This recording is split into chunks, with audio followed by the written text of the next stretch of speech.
Hop sliding is an unintended game mechanic that allows Crash to move much faster than normal slide spinning. This mechanic is what makes speedrunning N.Sane Trilogy interesting, challenging and most importantly fun. Unfortunately, this mechanic can also be very difficult to learn, and it is probably the main reason why Crash 2 and 3 are much less popular games to speedrun than Crash 1. While there are some great guides that show and explain how to execute this technique, I think we can delve a little deeper into the mechanics to better understand how hop sliding actually works. There are also some tips I haven't seen mentioned before, which should definitely help you get started. So, how does hop sliding work? Simply put, you slide, spin and jump while spinning. You want to land before your spin animation ends, and from this point you start to chain slides and spins. If successful, you should now be moving at a higher speed. Quite simple actually.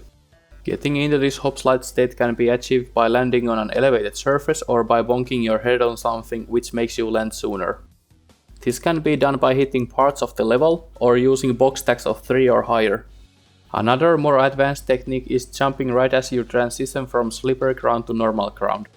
This causes Crash to skip the jump animation entirely and start slide spinning at a higher speed. The modern and in most cases the hardest method is dipping. This works like landing on an elevated surface, except this time you create the elevation by starting the jump from below the ground level. As you can imagine, this can be risky because dying isn't exactly fast. We will not cover this technique in this video, but it will be explained in an advanced hop sliding tutorial. All you need to know for now is that some bits are way more forgiving than others. Oh, there is also this new way I found where you can start hop sliding by landing on a box, but this is also an advanced technique with limited uses. Now that we know how to start hop slides, how do we actually perform them? You want to position yourself next to something elevated. Tap the slide button towards the elevation and after a small delay press spin and jump buttons. You want to slide before your spin animation ends. If you do this correctly, you will start slide spinning at a much faster speed. Some older guides recommend pressing all the buttons quickly, and while this works, it unnecessarily makes the execution harder. What many fail to understand is that the sliding duration has nothing to do with successfully starting a hop slide. While sliding is a necessary part of it, you can extend your slide as much as you want and still be successful. However, with the spin and jump inputs, it's the opposite. You want to press them as quickly as possible. Chaining these two inputs closely together minimizes the portion of the spin animation that is wasted on the ground, allowing the spin to last longer in the air. This extra airtime makes hop slides easier to start even from smaller elevations. With these small adjustments, we have reduced the number of fast inputs from 3 to 2 and increased the window where hop slides can be triggered. I recommend using the shoulder button for slide inputs because your index finger has nothing else to do while your thumb already has 2 buttons to press. This greatly reduces the chances of making mistakes. Just do this from the start before you have built muscle memory because it will be a lot harder to make the change later. Next, I will share some personal tips on how I do these inputs. While I don't know exactly how others perform them, I imagine most people press spin and jump by holding their thumb over both buttons and straightening it. This is what I did initially, but I noticed I struggled to release the jump button quickly, which caused higher jumps and made hop slides harder to start. You actually have a lot of control over how high Crash jumps, and this is directly affected by how long you hold the jump button. For this reason, it's crucial to release the jump button as quickly as possible to minimize airtime. Once I realized this, I understood how the inputs work together and found a much better way to start hop sliding, sliding my thumb over both buttons. This technique allows you to press the buttons incredibly fast and ensures you don't accidentally hold jump button too long. It also lets me press the jump button one frame after the spin button, giving me the maximum time to start a hop slide. If you look at my controller, you can probably tell I have been doing this for a while. Now that we know how to start hop slides, we need to learn probably the hardest part, which is chaining them. I did extensive research on this topic and found that to maintain your hop slide speed, the length of your slide and spin inputs combined must fall within 41 to 47 frame window. This window is surprisingly tight and explains why people struggle with it so much. I also discovered that the timing between inputs doesn't seem to matter as long as the animations don't run out before the next input. This means there can be various rhythms you can use for hop sliding, but to make it easier for beginners, I have created this hop slide example that takes 33 frames to perform. This lands roughly in the middle of the timing window, giving you the most leeway to get your inputs right. By following this rhythm, you don't have to be perfect with your input timings. This makes hopslides as easy to maintain as possible. But what does watching this input display actually tell you about the inputs? Absolutely nothing. So, let's try it this way. Yeah, NST is officially a rhythm game.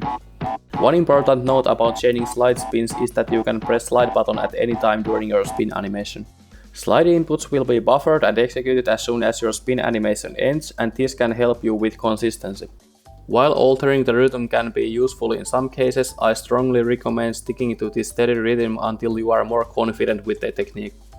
To test my methods, I hired a test subject and gave them the same instructions as explained in this guide. Then I started a timer to see how quickly someone who has never played the game could perform this technique. I took them to Turtle Woods, which is the first level in Crash 2, as it's likely the best environment for practicing hopslides. The biggest challenge at first was figuring out the correct input sequence, which took about 5 minutes. After that, all difficulties were due to lack of muscle memory. Eventually, the test subject became familiar enough to perform their first hopslide, which took about 22 minutes from a complete beginner state. Within the same minute, they managed to do it 3 more times, and those were all in a row. I think this shows that once you find the correct rhythm, it becomes much easier to repeat. After this, we practiced chaining slides and spins together. Being able to slide spin through the mud means your slide spinning is precise enough to maintain hopslide speed. After about 10 minutes of chaining practice, the subject returned to the hopslide course. Around 36 minutes in, they successfully chained 2 hopslides together for the first time, and just 1 minute later they completed the course by performing 5 hopslides in a row. The key takeaways from observing this practice session were the importance of executing the spin jump quickly and timing the spin correctly when chaining hopslides. At first, the subject hesitated to flick their thumb quickly over the square and X buttons. Just try to be as fast as possible with these 2 inputs. The second issue was pressing spin too early after initiating the hopslide. The game has a spin cooldown, which means if spin is pressed again too quickly, Crash doesn't do anything. If your hopslide practice looks like this, it is most likely because you are pressing spin too quickly after sliding. Once this problem was identified and the subject delayed the spin slightly, both triggering hopslides and chaining them together started working much better. Now that we know how hopsliding works, let's go over a few additional things to keep in mind. Don't hold the slide button. If you hold slide button while pressing spin, you might do a flat spin and stop completely. The game probably puts you in a crouching state at the same time you spin. Sometimes you need to hold the jump button longer, and that's completely fine. Some platforms are higher, and to reach them you will need to hold jump button longer. You can still start hopslides as you normally would. Sliding against certain objects forces you to do a glitch high jump even if you press the buttons in the correct order. You can avoid this by sliding slightly earlier. You can briefly stop mid-hopslide during your spin animation and still maintain the speed as long as you move before sliding. You can also change direction freely at any time. In Crash 3, acquiring the Death Tornado spin completely removes your ability to hopslide. There is a separate technique to move fast with this version of the spin. You start as if you are about to perform a hopslide, but instead you keep tapping the spin button while in the air. This technique is a lot easier to perform but can't be changed forever. Sometimes you will get a lot more height with your slide spin jump. This is completely normal and happens randomly from time to time. The game just hates you and there is nothing you can do about it. Luckily this isn't that common. Now that you know everything you need to start hopsliding and having more fun in the game, I hope you will share your results below. Let me know if this guide helped you and what you found to be the hardest to learn. Best of luck with mastering the technique, and I look forward to seeing you in the advanced hopslide guide. Thanks for watching.